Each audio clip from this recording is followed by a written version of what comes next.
Hey guys, in this video I'm going to show you how to block payments from someone on Monzo. First thing I want you to do once you launch up the app, come to the bottom, click on payments, and then what I want you to do is just scroll the way down, and here you'll see some options. What I want you to do is click here on this one right here, and then I want you to click on block payments.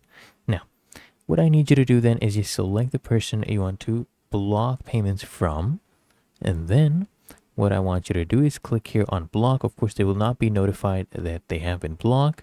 Right here, you can unblock them anytime you want as well. So click on that, and then it'll ask you to just tell them why you blocked them. You can just choose any right here or even something else, and then click on OK. And then you'll see this confirmation right here that you have blocked them. And at any point in time, of course, you can go ahead and unblock them as well.